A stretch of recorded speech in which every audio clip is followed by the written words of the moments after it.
Now for tonight's product review,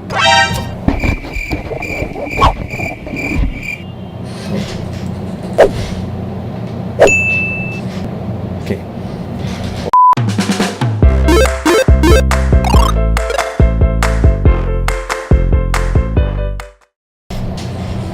Oh yeah.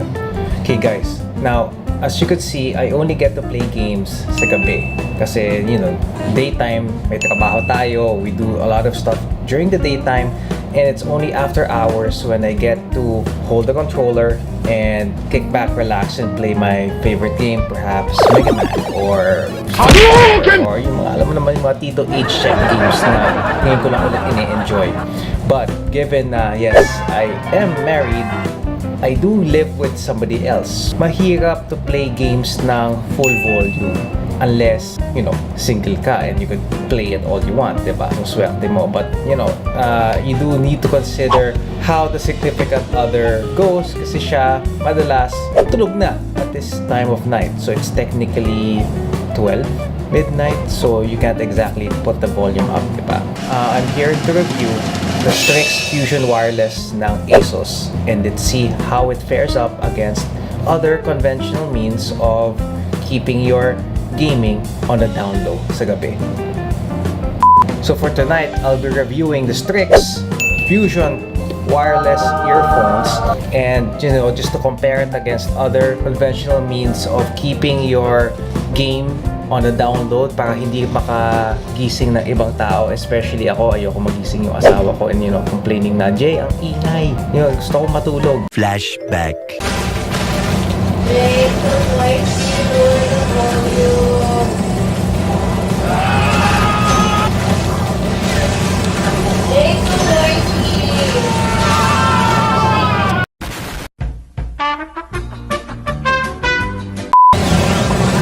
turn down the volume, please.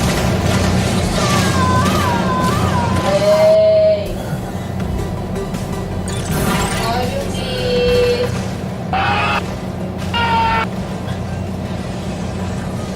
End of flashback. Of course, kasi it's 12 midnight, so as much as I would want to enjoy the game, I don't want to disturb other people as well. So let's look at this review. Now, prior to reviewing the Strix Fusion Wireless, I already have a setup for gaming. So that consists of this microphone over here, which is my Audio-Technica phone with condenser, and a generic set of earphones. Now, it works, so I'm not complaining about that. Pero, this microphone is specifically more used for recording sound. So, as much as it does sound great if you're doing your streams and all that, minsan, there are just outside noise that will be heard that you wouldn't want the rest of the people watching your stream, you know, hear. There's some stuff around in the house perhaps that you might want in private. So, ayun. And then, of course, with a corded earpiece like this, there's nothing wrong with... Ayun, there you go. Solid example. So, if you have buzzing motorcycles passing outside, if you have a mic that's this sensitive, then dinig yan sa streamers, sa those who are watching your stream. And of course, coming back, if you have an earphone, like I said, there's nothing wrong with this either, but sometimes the cord is just not that long, especially kung napapausod ka sa chair o medyo na-excite ka, yun, there's a chance of it getting yanked out of its jack. Okay, what's in the box Strix Fusion Wireless? Well, it's pretty simple. It's this. So it's simple enough, you know, wireless earphones na may kasamang mic. So you can put it on like this, and it hugs quite nicely on the head, and palambot din naman yung pads niya. It does come along with its own spare pads. So just yank it out from the box. Mayroon siyang sobrang pads just in case magamit mo na o malaspag mo na yung yung earpieces sa tenga mo. It has a USB dongle which I've already attached on the side of one of my USB ports, and it does have its own micro USB charger. So, but you know, any other USB charger works. I tried it, so same So for now, we're gonna run it through its paces and let's see how this baby works out.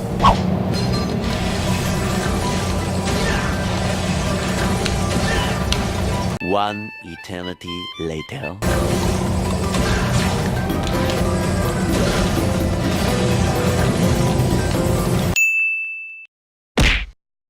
So for the Strix Fusion Wireless, it does come in two forms for its ear cups. So there's the leatherette version and there's the mesh version. Personally, I would rather use the mesh version kasi the leatherette, especially if you're playing for long hours, it starts to get sweaty, it's achy, and I don't know, I just don't like the feeling of the leatherette feel. With the mesh, it feels, I don't know, softer on my ears. But, you know, this is, again, personal preference. Okay, USB cord. Yep, it's pretty, well, you know, aside from the ROG branding, it functions pretty much like your typical USB, micro USB. So since I have lots of spare in here around, I didn't really need to use this. And what else in the box is, of course, the manual, which, you know, most of us don't exactly read the manual. Now, I don't really get to game that often except for certain weeknights, certain weekend nights. But ASUS claims that, you know, a single charge could give you more than 15 hours of battery life on this baby. So expect to have, on a week's average, 2 hours worth of game time on a single charge. So, you know, as I've read online, those numbers hold out naman daw, so it does put substance to the claim. So maganda yung battery life niya. Now, compared to the other earpieces that ASUS has, this does not really light up. But, you know, it's not really a game changer or game stopper for me. It does offer good sound.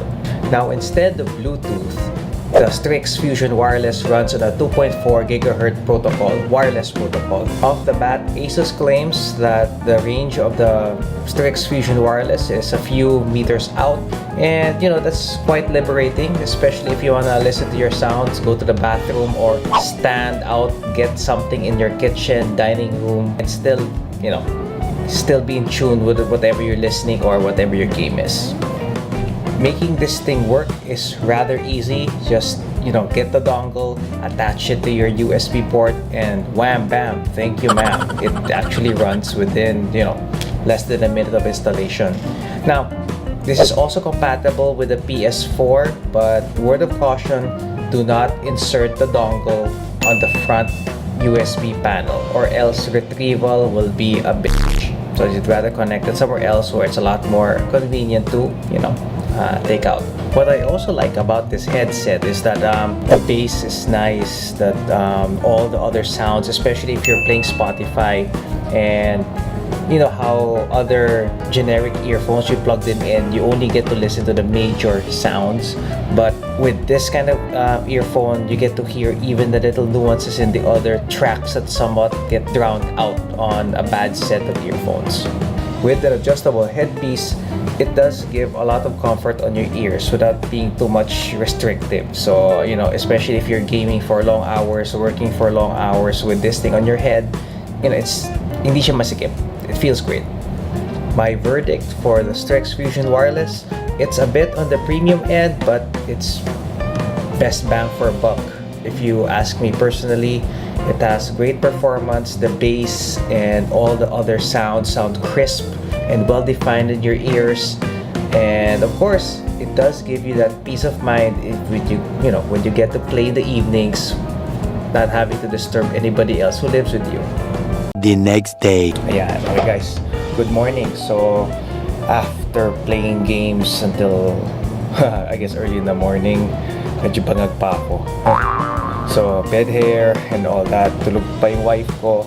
I don't wanna wake her up. And, you know, in the mood ako mag-play ng anime music this Sunday morning, which she's not really a big fan of, but I am. So, I'm going to try out the range of the Strix Fusion Wireless around my place. So, malalaman ko kung hanggang saan ang range nito since wireless naman siya. Okay.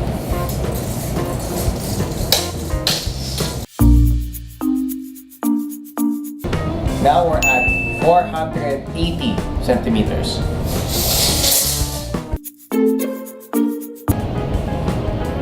May nadidinig pa ako. I can still hear something, but it's getting spotty a little bit. So if I stay here, there's some sound, I lose out a little bit. I step back, say, I don't know, 470. Oh, there you go. 470, 460 centimeters. Ayan, we're back. Ayan, so at this range, okay siya. So, let me measure that.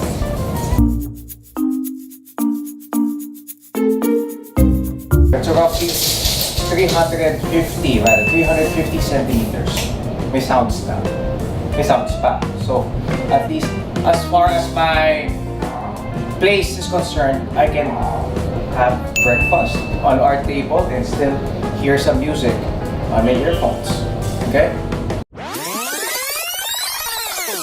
Thanks so much guys for watching this video. If you like it, please click like. If you have a comment, if you have questions about its price and availability, I will put it in the description below. But if you have any comment nonetheless, you could put it there. And please subscribe to my channel for more videos, product reviews, and a not so regular vlog. Thanks so much guys. Jay out.